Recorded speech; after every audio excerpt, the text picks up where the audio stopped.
salamu iliyofundishwa na manabii. Nasemaje? Inasema mwalimu, ndio kwa wote walioko Rumi, wapendwao na Mungu, safi, walioitwa kuwa watakatifu, ndio neema na iwe kwenu, na amani tokayo kwa Mungu Baba yetu, ndio na kwa Bwana yetu Kristo. Mpe hiyo ndio salamu. The greetings of keys. Ndio sasa salamu hiyo. Halafu ngoja kwanza. Ngoja, wewe unataka spray, twende nikupee yenyewe unaelewa. Unajua akili yangu mimi. Ngoja kidogo. Twende kidogo. Mwalimu. Ukianza hapo sasa ni matatizo. Unajua mimi akili yangu. Andiko hiyo nimekupea. Kuliko nikunyime maiki, nitakuwa nafanya makosa. Nimekosa kukupea andiko rasmi ni Bwana 20:19. Waislamu takbir. Hapa mimi nakupigia saluti. Hiyo uko sawa. Twende sasa. Soma sasa. Nilikuwa kama kaingia. Ikawa jioni siku ya kwanza ya juma, safi, hali walipokuwa wanafunzi, ndio milango imefungwa kwa hofu ya Wayahudi, safi. Yesu alipofika maeneo ambayo watu wamerudisha milango, wana hofu watavamiwa. Alipofika Yesu katika maeneo hayo akasemaje? Akasema katikati, safi, akawaambia nini? Amani iwe kwenu. Hebu mpe sasa. Tumishi. Ndio. Sina swali la nyongeza. Hata mimi nafurahi sana nimekuonyesha kweli kabisa salamu za kweli. Kumbe salamu ambayo imefundishwa na manabii ni kusemaje? Amani ya Bwana iwe kwenu. Asante. Sasa hiyo ndio mnafundishana kanisani? Ndio tunafundishana katika Sabato. Inna lillahi, hamjawahi fundisha salamu ya namna hiyo. Hiyo salamu mbona na Sabato? Mimi sio mhubiri wa Jumapili. Kwa Sabato watafundisha hivyo kulingana na Biblia. Nyinyi salamu ya kusema Bwana asifiwe, hiyo sio yeye. Hiyo ni kutukuza Mwenyezi Mungu. Sio salamu. Si salamu. Lakini nyinyi mkikutana mnasemaje? Amani ya Bwana iwe kwenu. Pamoja nani? That is all. Ukileta kwa Kiarabu, hiyo Kiarabu sijui. Wewe unatisha kama jana. Asante. Kwanza mchungaji, leo sijui umekula chakula gani? Haukuwa hivyo. Mimi kuna swali kwako. Leta. Nataka unisomee kitabu cha Yohana. Mathayo. Mchungaji leo kaenda vizuri. Ngoja pole. Mathayo 27 mstari wake wa 50. 27,050. Mathayo 27 mstari wake wa 50. Haya msomee. Leo kajua salamu leo. Yaani hiyo salamu kileta kwa Kiarabu. Assalamu alaikum. Na ungesalimiana hivyo kanisani. Ndio. Sasa wanaacha salamu ya vitabu, wanakuja kusema Bwana asifiwe. Siku nyingine shaka wangu Salim Dede akanifundisha vitu vitatu. Katika lugha ya Kiarabu kuna vitu vinaitwa filmadhi. Kuna vitu hata kama ukimsifu, aliyekuambia ni salamu nani? Mungu msifu kwa kila hali, lakini sio salamu. Yaani leo Waislamu tukutane, ukakutana na mwenzako ukamwambia Allahu Akbar, hiyo umemsalimia? Hiyo sio salamu. Salamu iliyofundishwa ni hiyo aliyotoa katika Luka, hiyo kitabu cha Yohana 20:19. Amani ya Mwenyezi Mungu iwe kwenu. Ukileta kwa Kiarabu, assalamu alaikum. Nenda kanisani kasalimie watu. Kwenda umechelewa, umekuwa mtu wa mwisho. Nasema assalamu alaikum. Ibada itasimama. Na ndio salamu aliyofundisha Bwana Yesu. Lakini watu wanakataa mafundisho, wanakuja kuchukua mapokeo. Mapokeo wanayofanya ndio maagizo. Maagizo wanayaacha mafundisho ya nani? Ya Mwenyezi Mungu. Soma hilo andiko. Inasema mwalimu, naye Yesu akiisha kupaza sauti tena kwa nguvu, ndio akaitoa roho yake. Ndio bwana. Hiyo sasa anakuuliza swali hapo moja kwa moja. Uliza moja kwa moja. Msalabani alipasa sauti. Ndio. Baada ya kupasa sauti akafanyaje? Akaitoa roho yake. Yaani kwa Kiingereza akafanya nini? Akafa. Je, wewe unaamini Yesu alikufa kulingana na Mathayo 27? Ili nikubaliane na hilo. Hapo. Tulia hapo sasa. Hapo. Ili nikubaliane nayo. Kwa imani yenu, alitoa roho akiwa wapi? Alikuwa juu ya msalaba. Akiwa juu ya msalaba ako hai ama amekufa? Akilia. Yesu akisapasa sauti. Sikia. Kwa imani yenu. Hapa waje nisome vizuri. Tulia hapo nimekuelewa. Mimi mwenyewe niko vizuri. Waje nirudie andiko. Rudia andiko. 20, 50, salaba 100. Unaniingiza kwa salaba. Pole pole. Hiyo somo langu hilo ni Yesu. Ndio.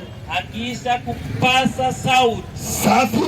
Tena kwa nguvu.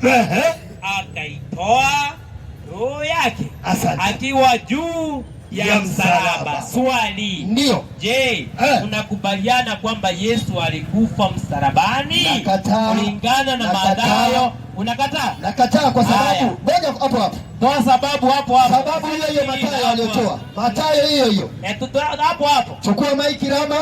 Si ametoa Mathayo. Na usiende nje ya Mathayo. Siendi nje ya Mathayo. Hapo hapo Mathayo 27. Siendi nje ya Mathayo. Hiyo ndivyo somo langu. Hao wananijua. Anasema tusitoke nje ya Mathayo. Na mimi sitoki Mathayo 27 hiyo. Nenda 62 Mathayo.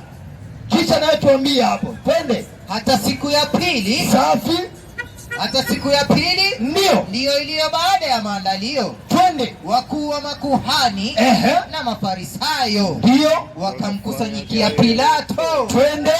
Wakasema nini? Bwana, ndio Bwana, tumekumbuka kwamba yule mjanja.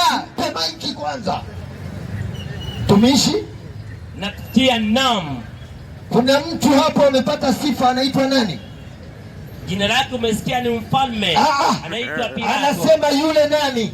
Wenye wanasema rudia andiko tena. Rudia andiko. Hata siku ya pili. Siko tayari kubishana. Naomba nirudie andiko. Hata siku ya pili. Ndio iliyo baada. Ndio. Na Mafarisayo. Safi. Wakamkusanyikia Pilato. Safi. Wakasema nini? Bwana, tumekumbuka kwamba nini? Yule mjanja. Subiri hapo. Alisema. Subiri hapo. Hapo na subiri. Nani mjanja? Yesu. Wenye wanasema mjanja ni Yesu ama ni Mafarisayo? Swali kwako. Narudi kwako. Swali kwako. Wenye wanasema mjanja ni Yesu ama ni Mafarisayo? Mafarisayo. Sasa kati ya Mafarisayo na Yesu nani mjanja? Wanayemuita mjanja nani? Swali kwako. Hebu mjanja. Yesu ni mjanja. Yesu ni mjanja. Safi. Mpe sasa amalize. Nataka kujibu swali. Mpe amalize andiko. Yesu ni mjanja kwa andiko lako. Mpe amalize andiko. Wewe tulia hapa. Huyu na minya tu bila najua. Rudia sasa andiko. Hata siku ya pili ndiyo iliyo baada ya maandalio. Safi. Wakuu wa makuhani na Mafarisayo wakamkusanyikia Pilato. Wakasema nini? Bwana, tumekumbuka kwamba yule mjanja. Subiri. Nilipompa hapo mchungaji aweke maneno sawa. Mafarisayo wanasema wamekumbuka ya kwamba yule mjanja. Nikamuuliza mchungaji, huyu anaitwa mjanja nani? Akawa nakimbia. Mpe tena. Nani mjanja?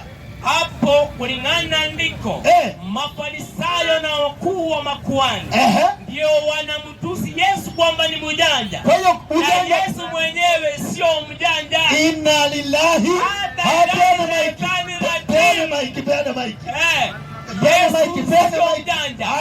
Swali kwako. Toa andiko. Yesu mwenyewe anasema mimi Yesu ni mjanja.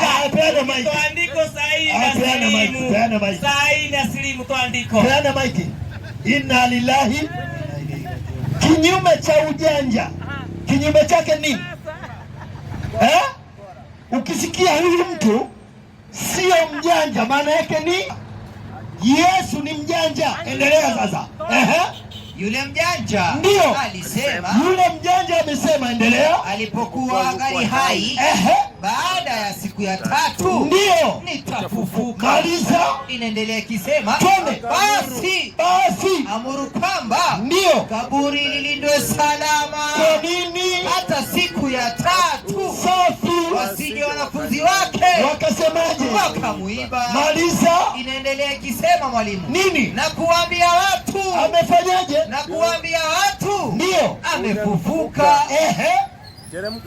Amefufuka katika wafu. Maliza. Na udanganyifu wa mwisho. Nini?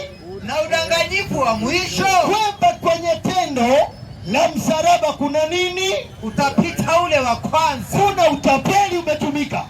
Tena huo udanganyifu wa kwanza utakuwa mkubwa kuliko ule udanganyifu wa pili. Kumbe tukio kwanza lina ujanja, tukio lina udanganyifu. Mahali ambapo kuna udanganyifu, Waislamu hatuwezi kuingia, kwa sababu tukio limeingia udanganyifu, na mwanzilishi wa tukio kwanza ni mdanganyifu. Tukio lenyewe lazima liwe na udanganyifu. 22:3 kitabu cha Luka. Mwanzilishi wa tukio ni mwongo, tukio ni la uongo, ndio maana ukatumika udanganyifu mara ngapi? Mara 2. Msikilize huyo, inasemaje? Shetani ndio akamwingia Yuda. Kuna kidume ambaye ni mwongo mkubwa, akamvaa mmoja wa wanafunzi wa Yesu anaitwa Yuda. Yuda akaingiwa na shetani. Endelea. Aitwaye Iskarioti. Safi. Naye ndio ni mmoja wa wale thenashara. Naye ni mmoja katika wanafunzi 12. Endelea. Akaondoka akaenda, ndio akasema na wakuu wa makuhani, safi, na majemedari, twende, jinsi atakavyoweza kumtia mikononi mwao. Endelea. Wakafurahi, wakapatana naye kumpa fedha. Tukio la msalaba imetumika hongo, kwa sababu tukio si la kweli, na mahali pa kweli hongo haitajiki. Ukiona mahali hongo inatumika, kuna haki inataka kupotezwa. Mwalimu, tukio naam. Mwalimu, nipo. Kwa lugha ya sisi vijana ndio tunasema kulambishwa. Unaona sasa, watu walilambishwa asali kwenye tukio. Baada ya kuonyeshwa pesa, mlungula ukatembea. Nini kiliendelea? Twende. Jinsi lazima alikuwa ataenda kujibu akiwa kule aliko sasa hivi.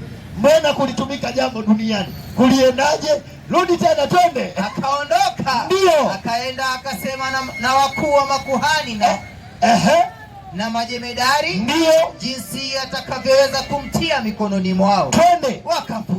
Wakafurahi, wakapatana naye kumpa fedha. Lati kawekwa mezani. Endelea. Akakubali. Wewe pesa utakataa? Yaani wewe umeona dola zimerundikwa hapo, watu wakasema hapana, wewe kwanza lete dola hizi. Watu wakachukua dola wakaweka mifukoni. Nini kimeendelea? Twende. Akatafuta nafasi ya kumsaliti. Yuda anatafuta nafasi ya kumsaliti Bwana Yesu. Hiki kitendo, hebu mpe kijana mdogo, wenda akazidi watu. Huyu kijana mdogo, kaka mdogo, nani alipewa pesa? Nani alipewa? Hatujaambiwa ni nani, lakini zilitumika hela hapo. Nani alipewa pesa kwanza? Hatujaambiwa. Huyu ndio alichukua kibunda akaenda nacho, haijasema. Tuseme sasa hivi uito mjanja. Ndio. Wewe ni mjanja? Mimi? Sana. Wewe ni mjanja? Sana. Aje? Huwezi kuniingiza box. Kwa hivyo Yesu aliingizwa box? Yesu hakuingizwa box kwa sababu ni nani? Hakuna. Hawezi kuingia box Yesu kwa sababu Yesu ni mjanja. Mchungaji kidogo, tunamalizia kidogo. Namalizia andiko. Jamani, kifo cha msalabani ni uongo. Kwanza hakuna kitu kibaya alichokemea Mwenyezi Mungu kupitia kitabu chao. Kama nifikie hapo, twende haraka. Hii ni dalili mbaya sana ya msalaba. Leo siku anataka niingie deep kuelezea msalaba. Inasemaje?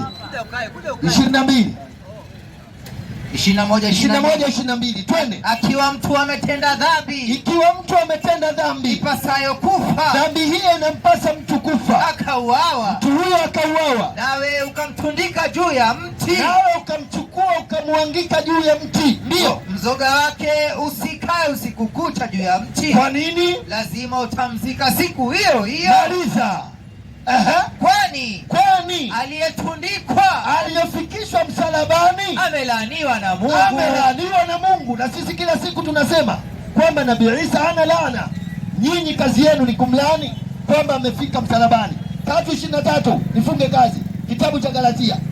Yesu hakufika msalabani kwa sababu ni alama mbaya, ni alama ya laana. 3:13 Galatia, twende.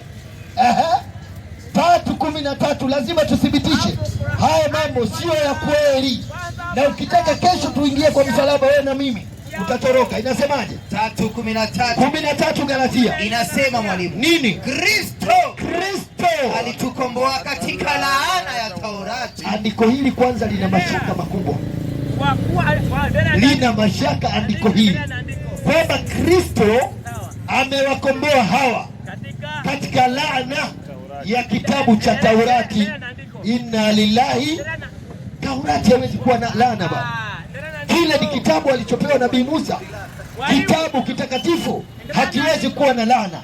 Kristo ametukomboa katika laana ya Taurati. Laana. Rudia tena. Alifanywa. Ndio. Laana. Endelea. Kwa ajili yetu. Maliza. Maana. Nini? Imeandikwa. Imeandikwaje? Amelaaniwa. Amelaaniwa. Kila mtu ajikwae juu ya mti. Sisi maneno hayo hatuwezi kuyatamka kwa Nabii Isa ibn Maryam. Katika manabii watano bora, ulul azmi, Nabii Isa ako na nafasi bado.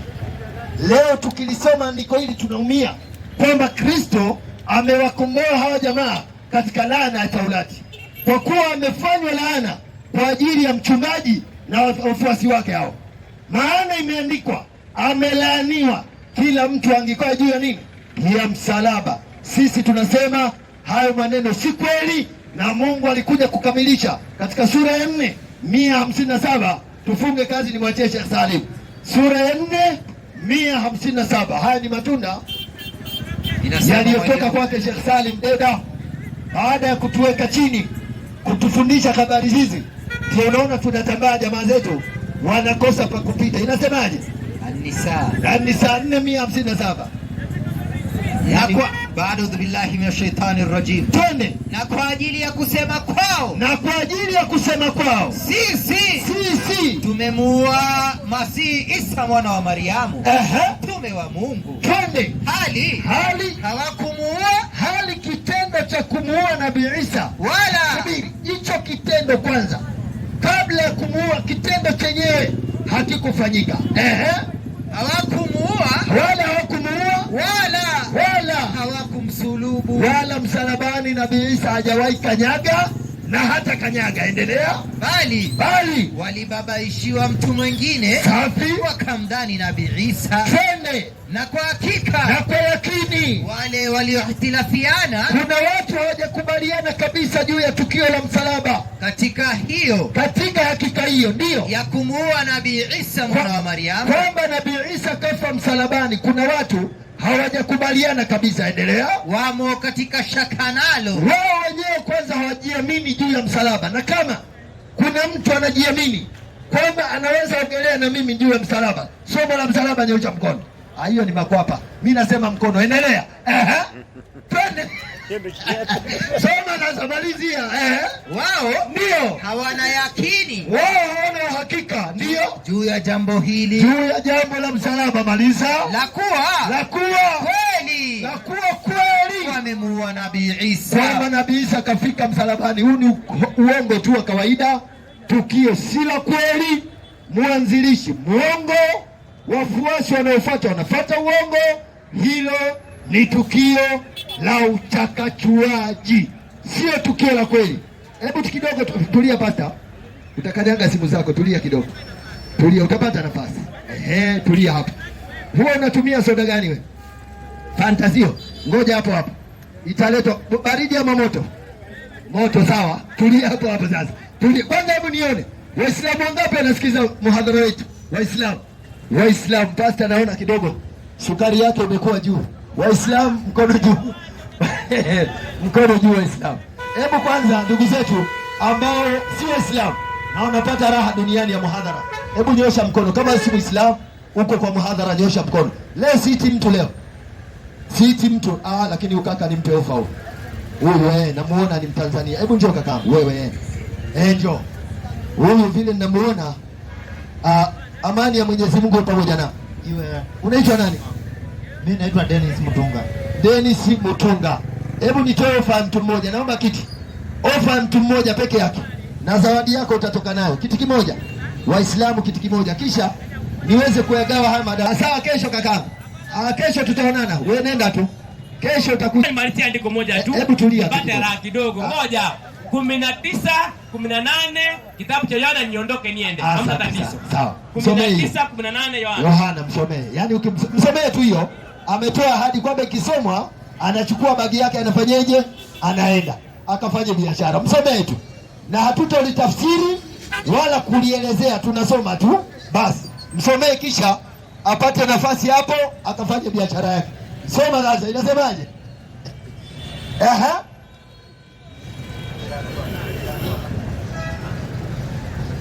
Haina Kama haina tutatafuta 18. 19, 18 akiondoka. Wakamsulubisha huko, Ndio. na wengine wawili pamoja naye. Mmoja huku na mwingine na mmoja huku. Basi imetosha, anatuaga, anasema anaenda na Yesu katikati. Asante kwa hilo. Wewe sasa tuonane. Asante. Basi tumpe nafasi sasa aweze kugeuka. Waislamu takbir. Yaani tunaenda hivyo. Kitaka kuepusha shari unaiondoa taratibu. Sasa ana matatizo. Sasa huko akienda akijisisi, nimetoa hiyo, nimemaliza huko barabarani. Sasa yeye na nduthi watu wakutane huko, sisi tushamaliza kazi. Mpe kakaangu. Kaka unaitwa nani? Dennis Mutunga. Napenda ukismile. Unajua kusmile. Uko na mke sio? Yes. Anaona raha kweli ukismile. Asante. Siesali. Shemeji yako huyo sitaki niingie sana. Sivuruge mahali ambapo shemeji yake huyo. Wacha waongee mashemeji. Assalamu alaikum wa rahmatullahi wa barakatuh. Islam kuna shida gani? Assalamu alaikum wa rahmatullahi wa barakatuh. Hivyo alhamdulillah wa salatu wa salamu ala rasulillah sallallahu. Hebu niongee kiasi kidogo. 30 mwezi mzima, hata Biblia imesema watu wafunge mwezi mzima. Sawa. Iko hivi.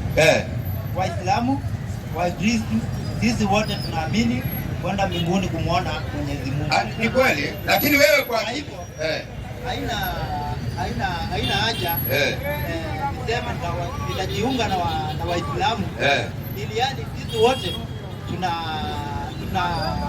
we have common agenda, that is to go and muona Mungu wetu, tuabudu na yeye, tuishi na yeye. Mkaabudu na Mungu, kwani Mungu anaabudu? Naenda kusherekea. Hebu nikuulize, nikumbushe jina lako. Umesema Dennis. Dennis nani? Mutunga. Dennis Mutunga. Na kumwa shemeji wende yara. Neza. Umete kweba? Kitui ba? Kitui Central. Kama kumwe shemeji yangu bwana, unanyende mambo ya Kitui Central. Kumbe enda unaniangusha tu. Kumbe Waislamu kuna uongo. Sasa uongo uko wapi? Sasa wewe wasema umetoka Kitui Central. Mimi nasema Kiswahili. Mimi nimesema. Nimesemaje? Nimesema nimezaliwa ama nimesema hata mimi ni mtu wa Kitui Central? Nimesema umetoka. Hata kama nimetoka, kwani mtu akiwa amepata mahali nyumba akakaa hapo anakuwa wa wapi? Sasa ngoja kiwani jibu. Umesema mimi muongo. Nataka unionyeshe uongo. Si nimekuonyesha uongo. Uongo. Kwa hivyo mtu akikuwa mfano yule Mkikuyu ako Kakamega akisema ametoka Kakamega ni mrongo. Ameoa huko, amezaa watoto, anafanya biashara. Ameoa huko, amezaa watoto na anafanya biashara. Ameoa Kakamega.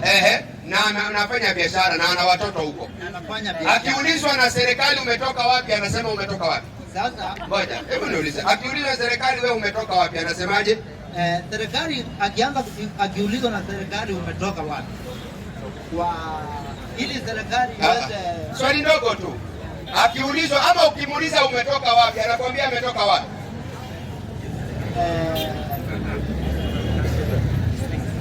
Unajua tofauti ya kutoka na kuzaliwa? Naijua. Nini maana ya kuzaliwa na kutoka?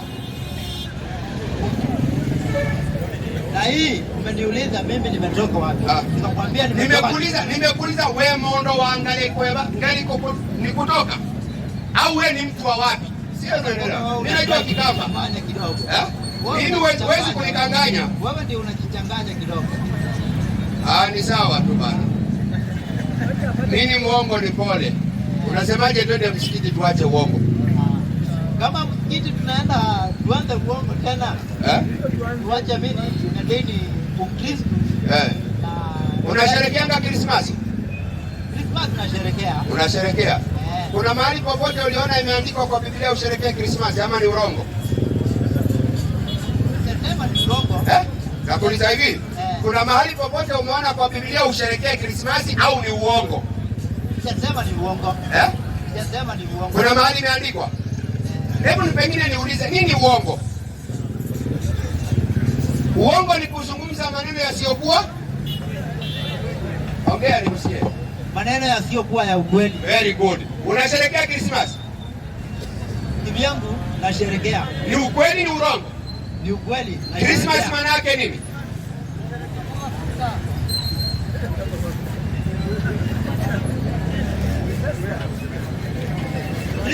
Christmas kama sisi wa Kristo. Sijakuuliza wewe kama wewe binafsi, nakuuliza wewe binafsi. Kama mimi Mkristo.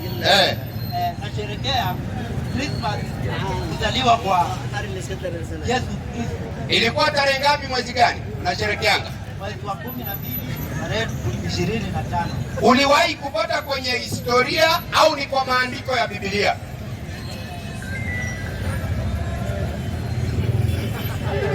Maana mimi ukijaribu kunitukana mimi ndio baba, mimi ndio profesa wa wajinga wote hapa duniani. Ni peke yangu, hakuna mtu mwingine. Profesa wa wajinga mimi.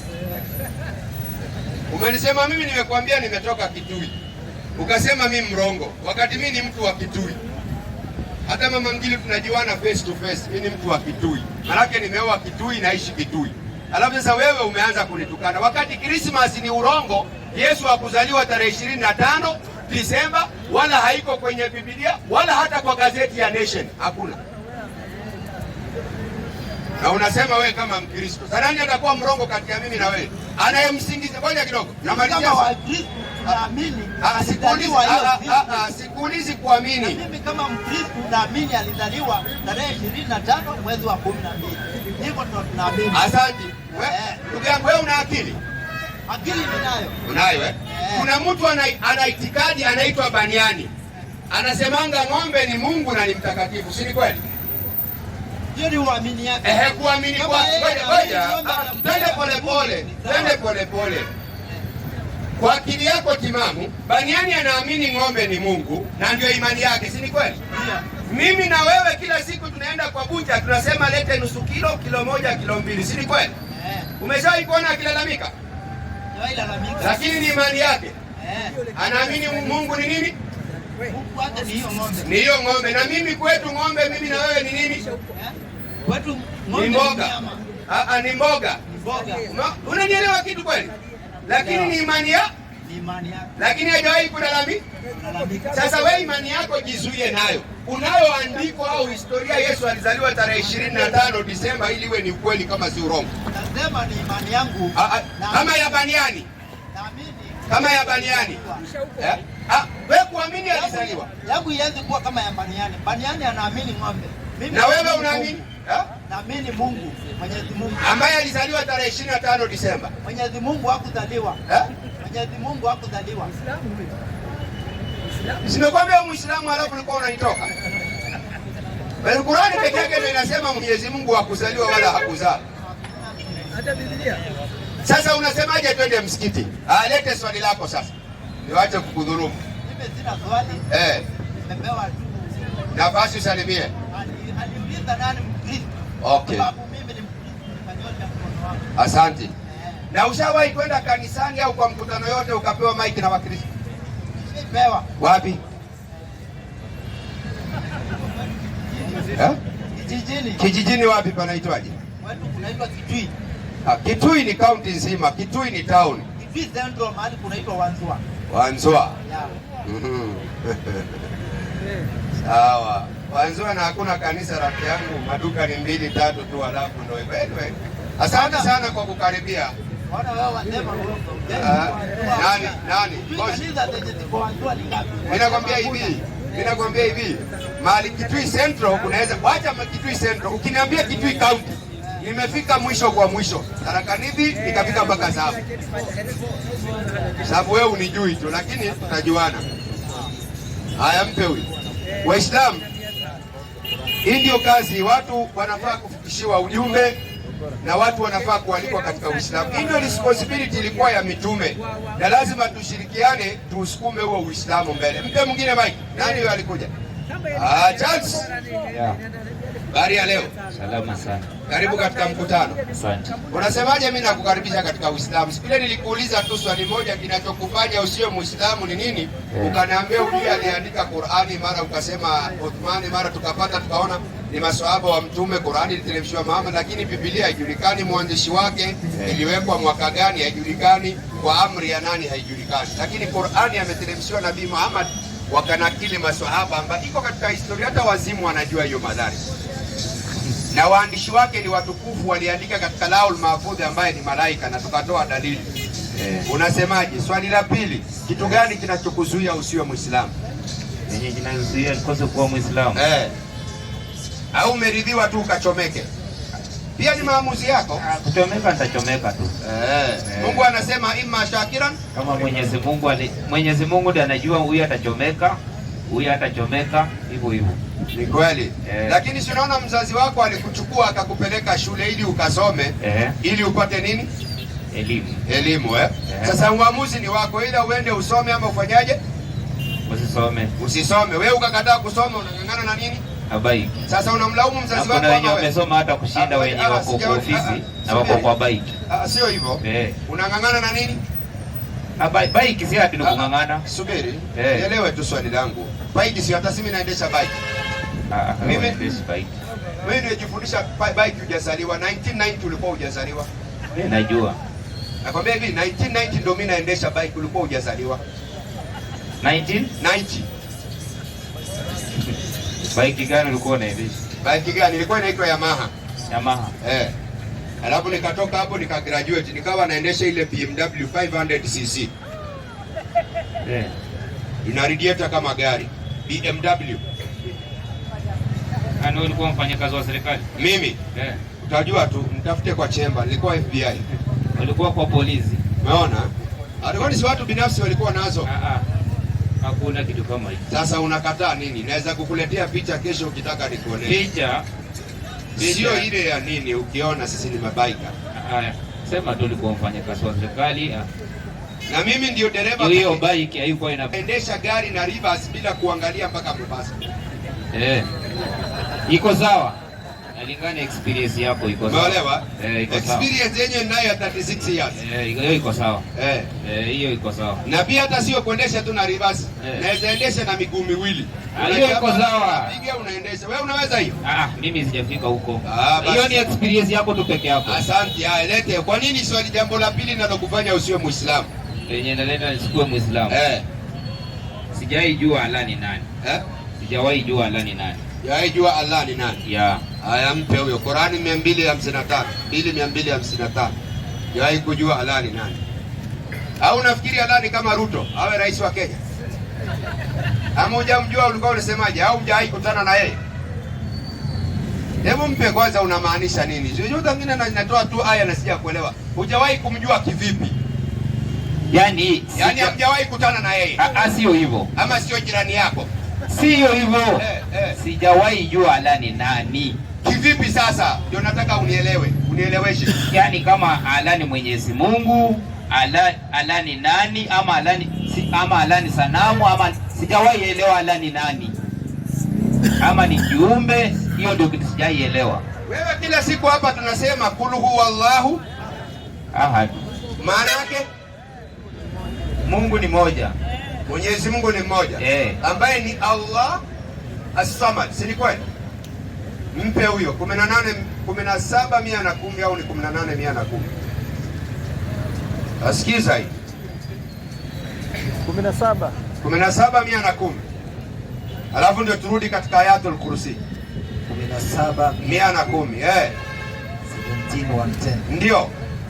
Inasema baada billahi minash shaitani rajim. Inasema ndio. Sema muombeni Mwenyezi Mungu kwa jina la Allah. Mpe. Kwa hivyo kumbe Allah ni nani? Hapa kuna Mwenyezi Mungu na Allah.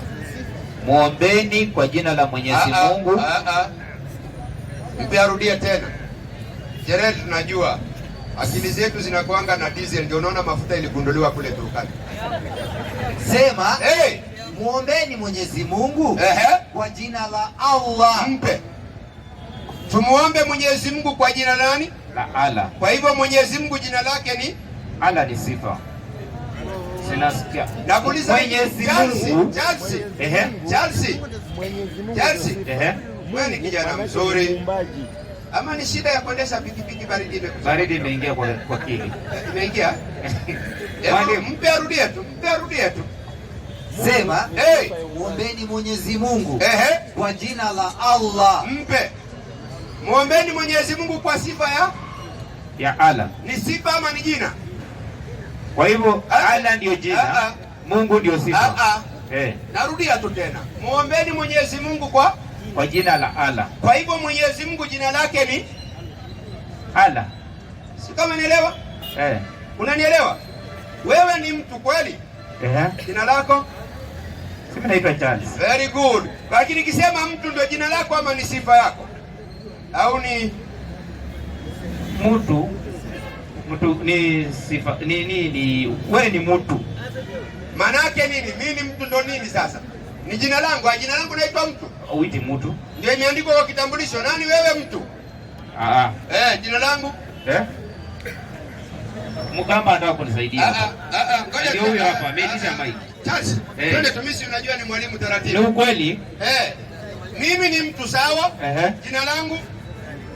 Salim Deda. Salim Deda, very good. Unaonaje nikishikwa na polisi jina lako niseme mimi mtu?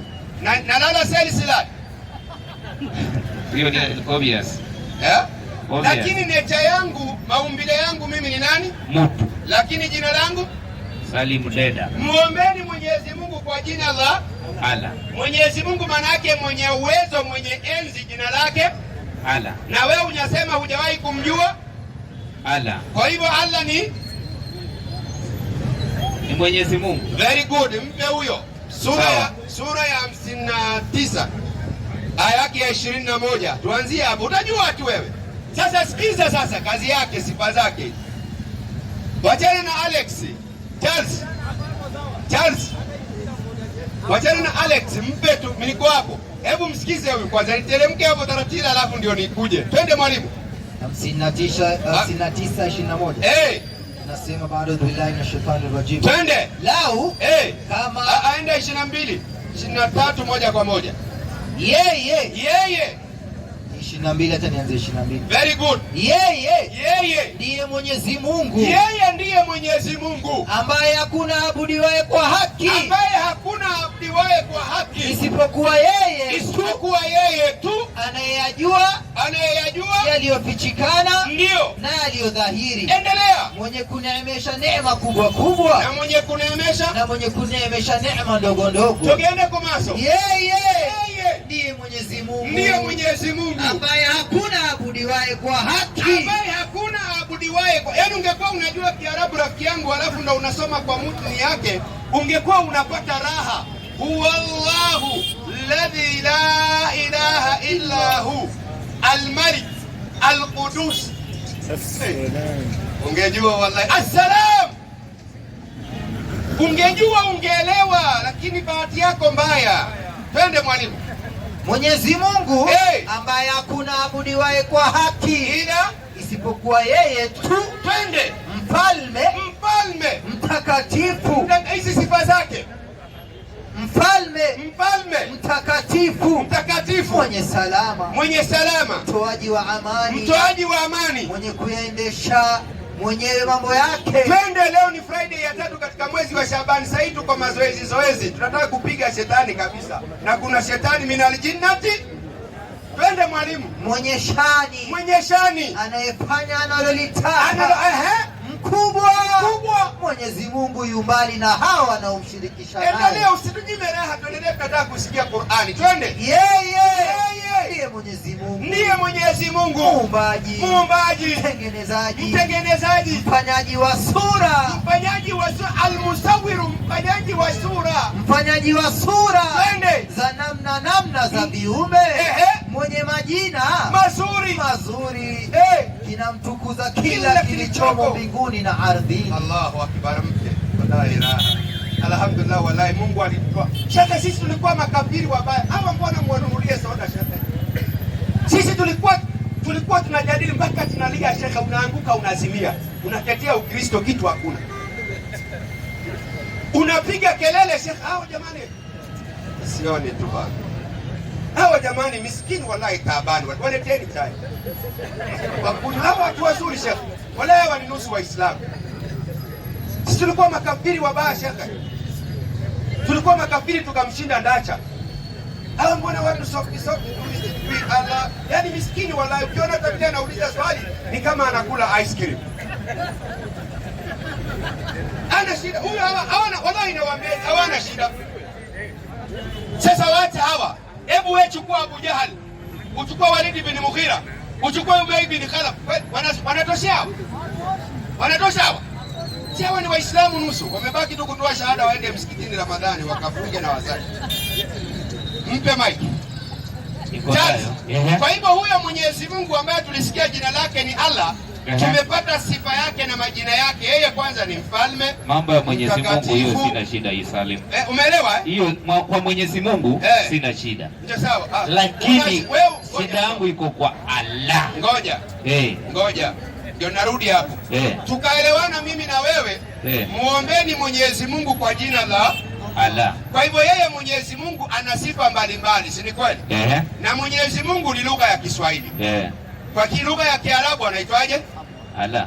Kwa lugha ya Kikwenyu anaitwaje? Were. Nasai. Nyasai. Nyasai. Anabadilika?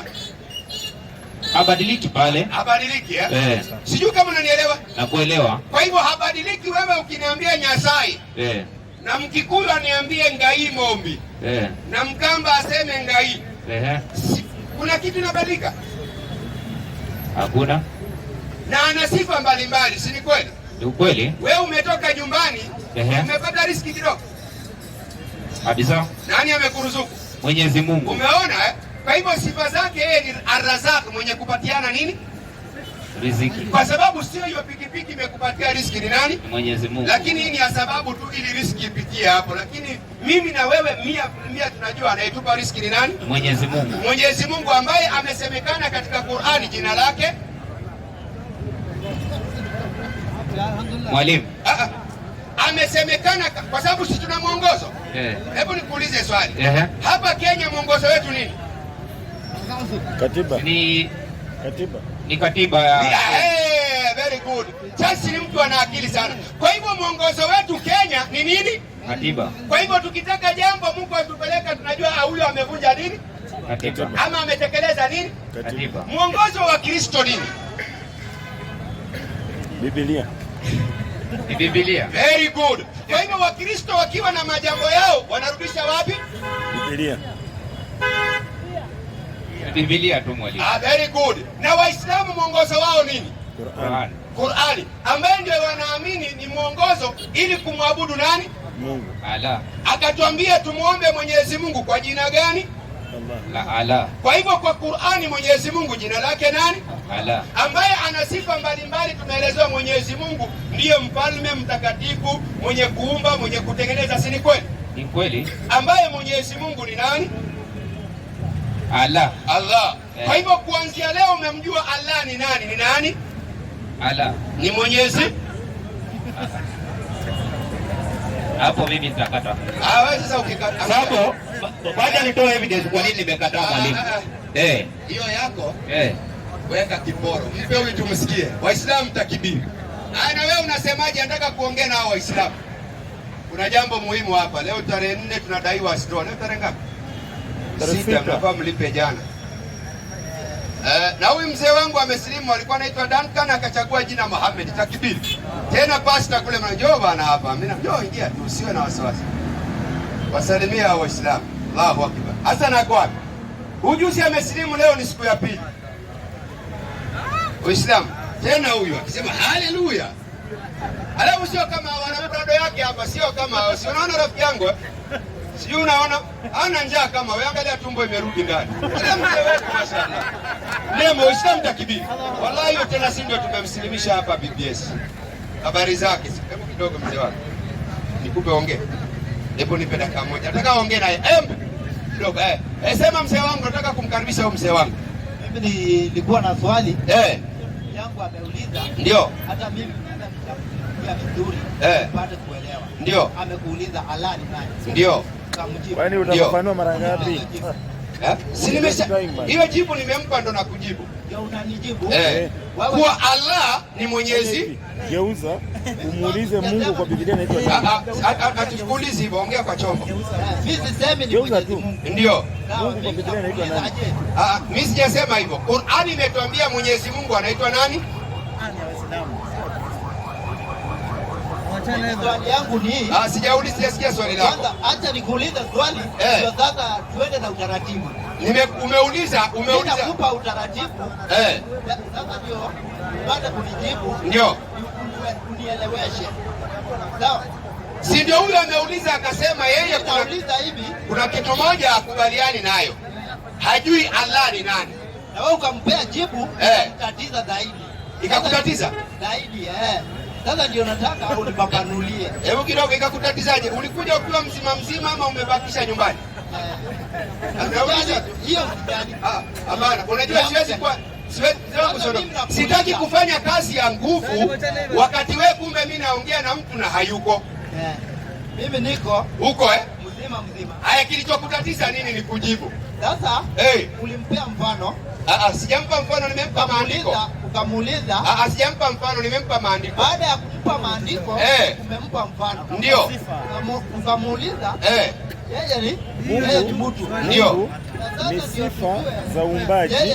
Kama yeye ndio tunataja, lazima umtaje kwa jina yake, umuite Charles. 2:12. Nyinyi mko na miungu wengi, mko na miungu wengi, na mkachagua Allah akwende. Mungu sifaje ni kuumba. Asante, mpe huyu. Tusikie sura ya 112. Mwana miungu wengi. Sikia, tusitakujibu, tutakujibu tu kwa andiko. Tuko hapa kazi hiyo, ingawa ni ngumu, tunasafiri. Tutasafiri katika hizo nyanja, kazi kubwa ngumu. Qul huwallahu ahad. Ndio. Sema. Yeye ni Mwenyezi Mungu mmoja tu. Rudia. Yeye ni Mwenyezi Mungu mmoja tu. Mpe. Ati nasemaje? Sema yeye ni Mwenyezi Mungu mmoja tu. Kwa hivyo Waislamu Mwenyezi Mungu wao ni ngapi? Nyinyi mko na wengine mnamuita Allah. Ndio baada kulopatisha Mungu wenu lazima mtumie jina Allah. Wewe unaleta mchezo. Una miaka ngapi? Na miaka 25. Miaka 25. Hiyo ni third born yangu ndo ana miaka 25. Kwa hivyo ni heshimu kidogo. Na kuheshimu. Very good. Ni heshimu kidogo. Na wewe kabila yako gani? Nilishakwambia. Sema, kwani unaona haya? Mimi ni Mkamba. Very good. Mnamhitaje Mwenyezi Mungu kwa Kikamba? Ngai. Mnamhitaje kwa Kikamba? Kikamba tunamuita Ngai. Ngai, ndio huyo Mwenyezi Mungu.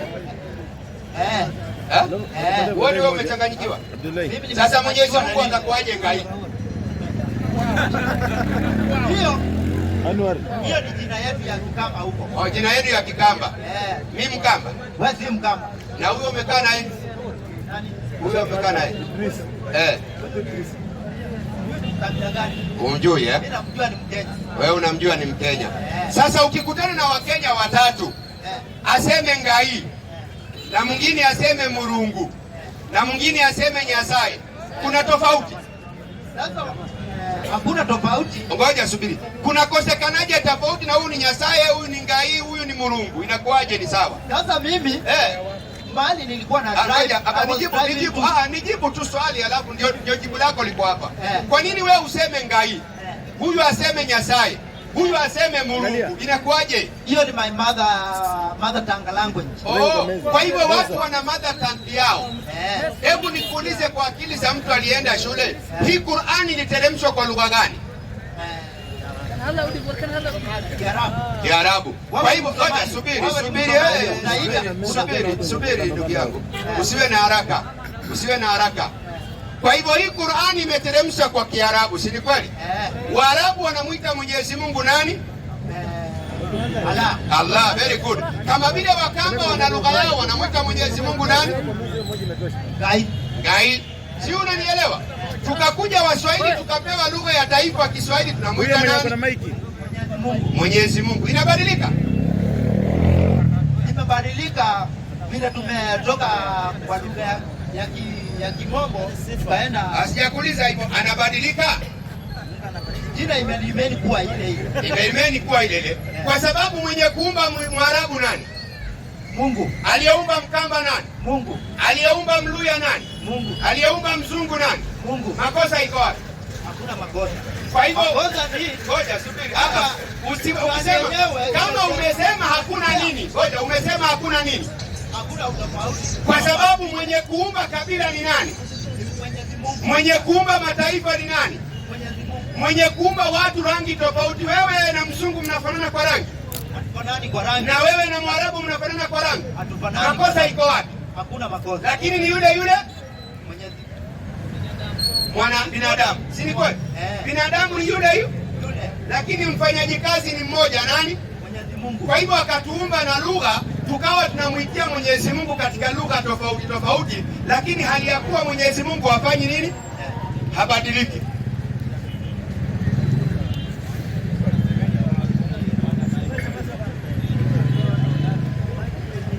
Unanielewa? Mimi nakuelewa. Umeelewa? Nakuelewa. Asante sana.